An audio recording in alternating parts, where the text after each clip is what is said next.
Erin, how many pies are we doing? Well, we'll do the woven lattice, the unwoven lattice, the tightly woven lattice, skinny lattice, fat lattice, slats, which I sometimes call Slattice, multiple strand lattice, random lattice, Phyllo Lattice, piped lattice, sifted lattice, and bacon. Bacon?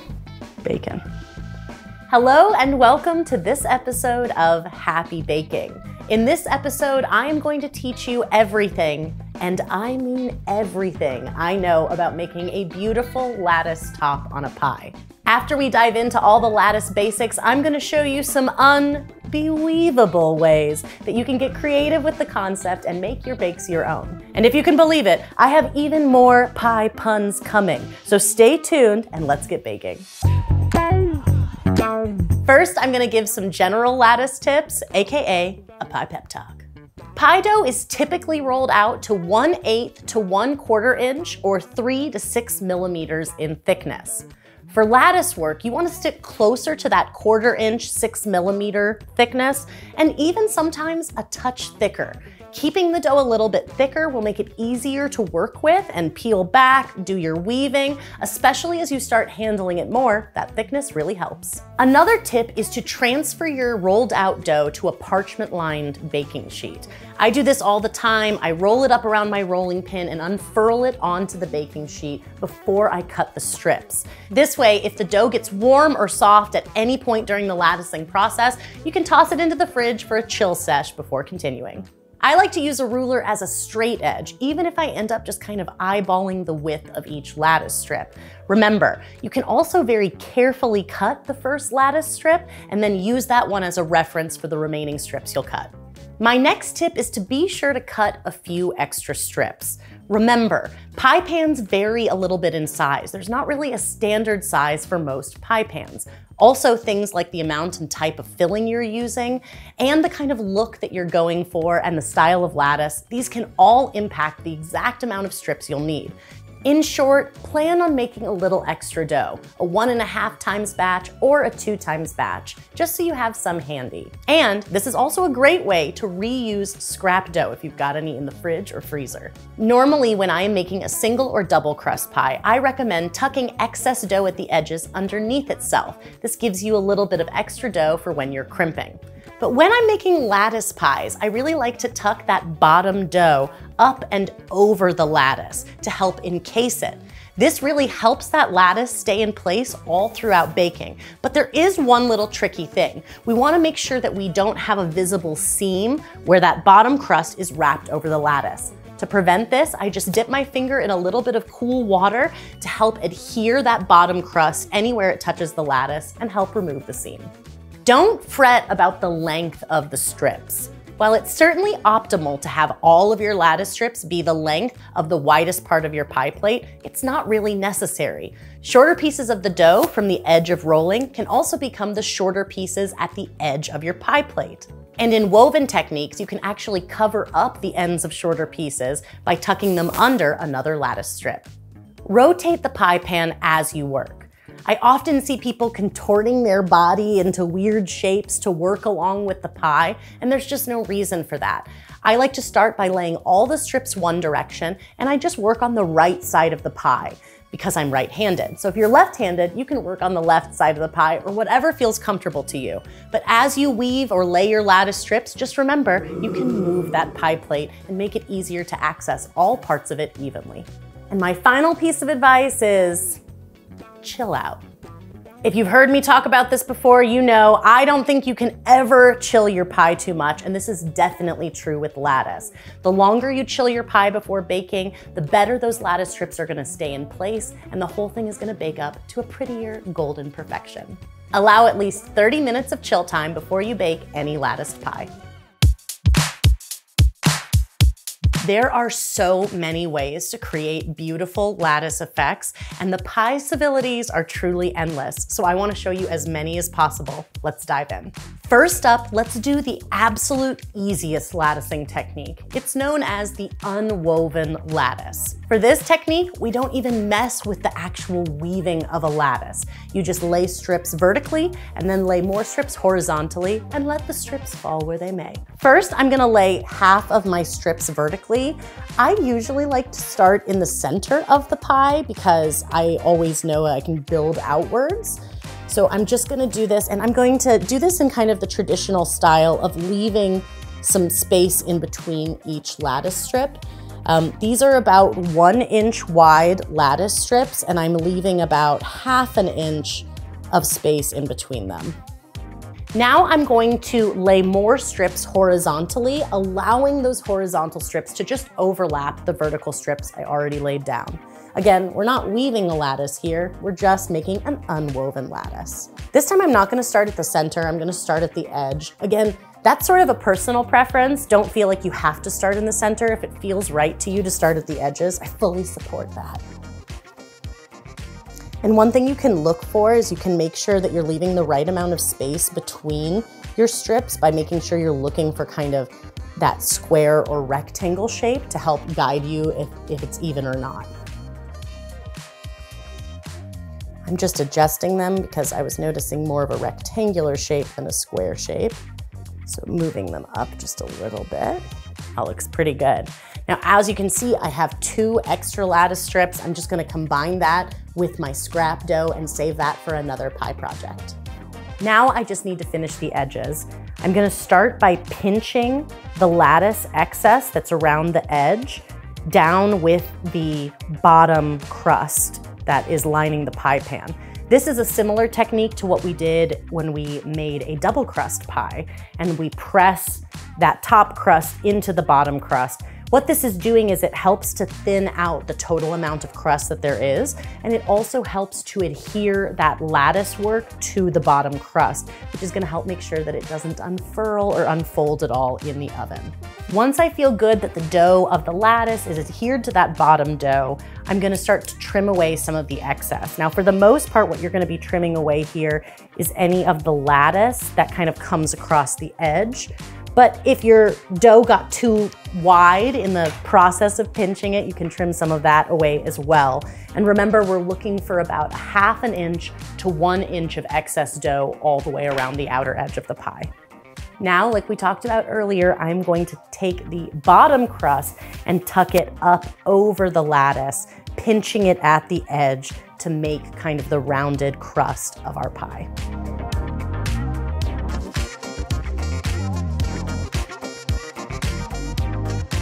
Okay, this pie is ready to be crimped however you desire, or you can leave it straight edges. And just remember, chill it before baking. The most classic style of lattice is a woven lattice. Now, a woven lattice is made by laying strips vertically across the pie and then weaving the horizontal strips over and under to create that woven pattern. I'm gonna use some flavor tweaks on my favorite all-but-a-pie-dough recipe to help demonstrate weaving a lattice with the help of a little natural color. I made my classic all-but-a-dough. I also made my whole wheat dough, which has a little bit more of a brown color to it. And then I made 2 kinds of my chocolate pie dough, one with rouge red cocoa powder and one with black cocoa powder. So they have kind of different colors. So to demonstrate this woven lattice, what I'm gonna do is I'm gonna lay every other strip using a different color of dough. So to start out, I will use my all butter dough and also I think the rouge cocoa powder dough. This is the black cocoa on top, so I'm just gonna lift that off. Surprise, there's more dough under there. There's always more dough.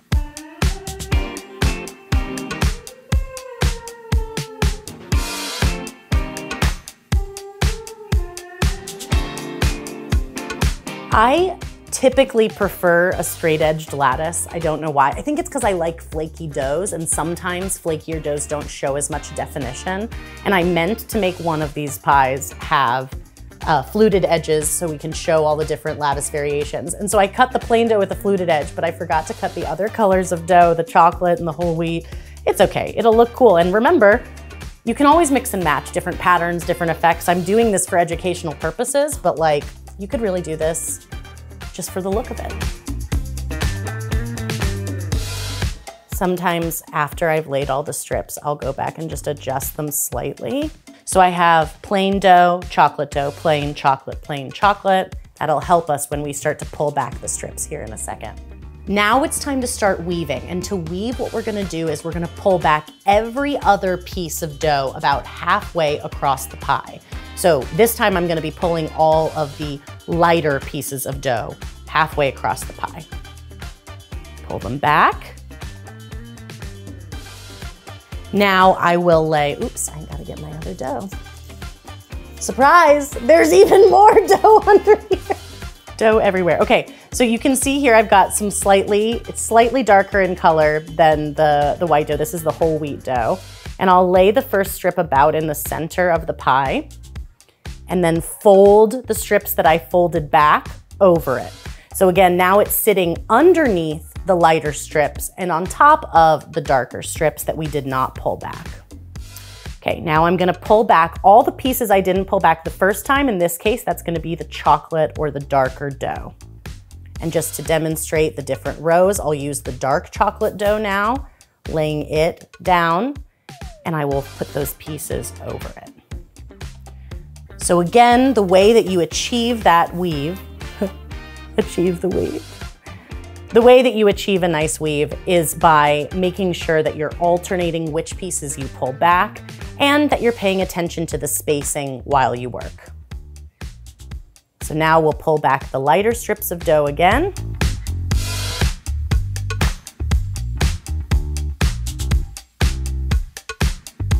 The way you decide when you're done weaving the lattice is when you get pretty close to the edge. By the time I fold this dough over, I don't think I can fit another lattice strip in there, so I kind of know that I'm just done. This is the end of my weave on this side.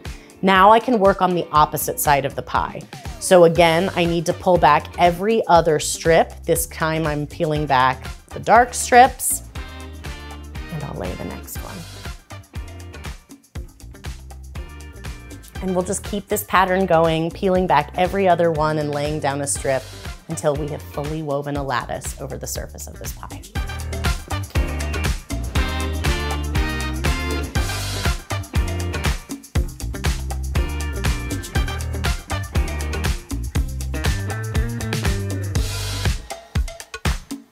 I can't really describe how excited I am about how this pie turned out because we did this obviously for informational purposes, but it's just so graphic and cool. And actually the chocolate flavor and the whole wheat flavor is gonna be so good with the cherry pie filling I put in this. I just could not be more thrilled. I'm gonna throw a few crimps on this pie, but you could also leave the edge straight. And remember, it needs to chill before we bake it. One of my favorite lattice styles is the tightly woven lattice. In this technique, you just don't leave any space between your lattice strips as you're weaving. So the weaving itself is the same, but we're just putting each piece directly next to the piece that came before it. I find that this is a little bit easier for some beginners because you don't have to worry about even spacing, you just have to worry about the weaving itself. Doing a tightly woven lattice creates more of a full coverage top crust effect because you don't have those little spaces in between. But you still don't need to cut vents into your pie. There's enough room in between those strips for steam to escape as the pie bakes. This is a pie pan that I really love because it has a fluted edge. So I just do my straight edge technique where I fold the crust under and just naturally it forms these beautiful pleats and the pan supports them while baking. So if you're somebody who has trouble with crimping, this is a really fun pan you should look into. It's linked in the video description. Let's get into some more pie-sabilities, like using a straight edge cutter versus using a fluted edge. A straight edge pastry cutter will make straight lines, a fluted edge will make those classic nostalgic little crimps, and some cutters actually come with both on one handle. For classic lattice strips, we want to cut our strips about 1 inch or 2.5 centimeters wide and leave about a 1/2 inch or 1 centimeter of space between each piece. For a skinny lattice, you're gonna follow all those same lattice techniques for a classic, but we're gonna use much skinnier strips. We're talking like about a 1/4 inch to 6 millimeters wide at the most. Admittedly, this lattice will test your patience a little bit because with smaller strips means more weaving, more time. So just remember, if your pie gets warm at any point in the process, refrigerate it, let it chill out before you keep going. When you're making a skinny lattice, you'll definitely need more dough to cover the whole top. Make at least 1.5 times a classic recipe of my all but a pie dough. Next up, possibly my favorite lattice, fat lattice or Fattice. I love fat lattice because it always looks good and it's really beginner friendly. Because the pieces are so wide, it takes a lot less time overall and a lot less total pieces to weave your lattice. Cut your strips 1.5 to 2 inches or 4 to 5 centimeters wide. Just like the skinny lattice, you're gonna need more dough to do this one. Make at least 1.5 times, up to 2 times my classic all but a dough. You can also kind of go away from traditional lattice by making stripes or slats, something I like to call Slattice. You with me on this? There's been so many good puns. To make a striped effect, you're just gonna lay lattice strips across the pie in one direction. To create the Slattice effect, you're gonna slightly overlap your strips. In the end, it'll look sort of like closed blinds on a window. Another more modern take on lattice is the multiple strand lattice. For this, you can lay multiple pieces of dough down in one direction and pull back all of those pieces to create that section of the weave. You can also twist or braid these pieces together and use those as part of the lattice as well for a really dramatic effect. Finally, if lattice just feels too precise for you, you should try a random lattice. This is one of my favorite things to do. You just cut the strips all willy-nilly, some thin, some thicker, and then you place them all willy-nilly too, just sort of keeping it random. If you leave space between them, it'll look sort of like a wonky, mismatched woven lattice, but if you place them tight together, it ends up having sort of a knitted effect, and it's really cool. A random lattice is so fun because there's really no concern about precision or perfection, and the top and the end always looks amazing. I know what you're thinking. There couldn't possibly be any more lattices, right? Wrong! There's so many more. And this time I want to think outside of the pie dough box. We've made so many lattices already with pie dough, but what else can we use and latticify it? So first up, I want to talk about a Phyllo lattice. This is one of my favorites because I love the textural contrast that Phyllo can provide to a pie, especially like a creamier custard filling or something that might not even normally get a lattice top.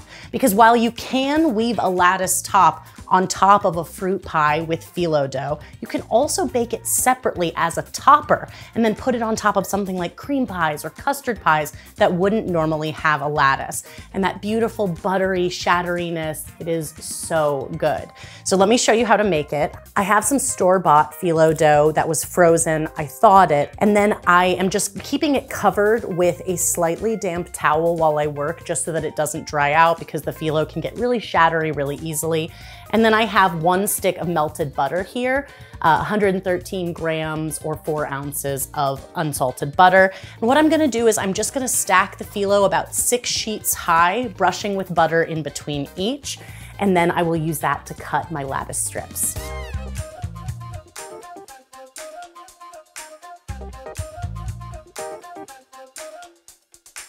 All right, so I've got my stack. Now I can just cut my lattice strips whatever width and size that I want from my stacked Phyllo.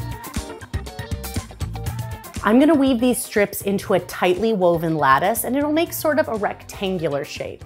Once it comes out of the oven, I can use the size of my pie plate as a marker of how big to cut it, and I just use scissors to help me cut it into a round shape. The reason I don't cut it into a round shape before baking is that the dough has a tendency to shrink. So if I make it the exact size of my pie plate before baking, it'll be much smaller after. So to keep it right, a nice topper, I just cut it after, and with scissors, it's so easy. And then we can just pop it on the top of the pie. It's so pretty! I love this, and even better, that texture is such a different texture than pie dough. So we'll have the buttery pie dough on the bottom, we'll have this extra crispy, shattery phyllo on the top. What a great lattice. Another fun way to make a lattice is by piping toppings such as whipped cream or meringue. You can do this in an unwoven or woven style. Unwoven is the easiest, so if you're giving it a go for the first time, that's what I'd suggest. Just pipe lines vertically and then pipe lines horizontally. And you can do this with any style of tip. You can use a star tip or a flat tip. If you want to make a woven lattice, I suggest using the basket weave tip. This was actually made to pipe a lattice or basket weave style effect. You don't have to do this, but you can always kind of pipe a decorative border around the edge, and that'll cover up where your lattice ends. So cute.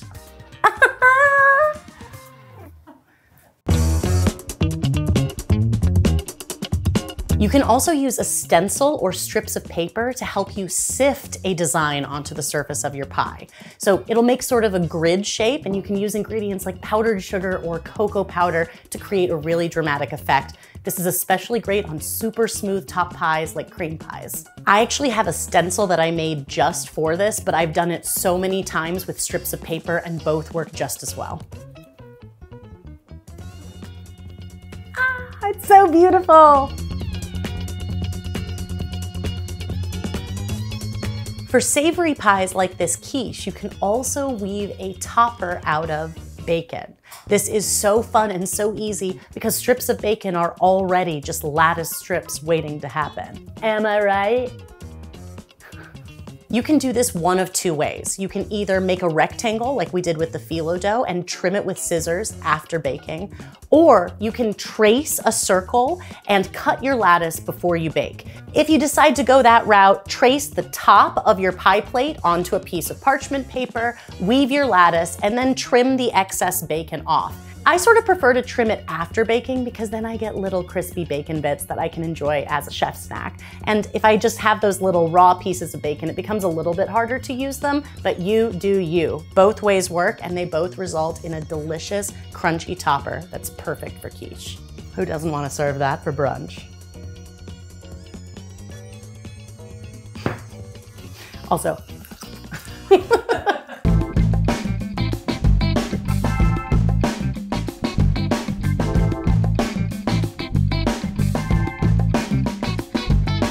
thank you so much for joining me for this ep-pie-sode of happy baking, where I dove deep into all things lattice. Remember, you can get all my tips on how to make the most perfect pies inside my cookbook, The Book on Pie. Information about it can be found in the video description below. You can also find the recipe and a step-by-step tutorial of my all but a pie dough in the video description too. That way you can get baking and weaving your best lattice yet. And if this episode does inspire you to start baking, please, please, please let me know in the comments. Tag me in your bakes on social media. I love to know what you're making in your kitchens. Thank you so much for joining me for this episode, and until next time, wishing you lots of happy pie baking.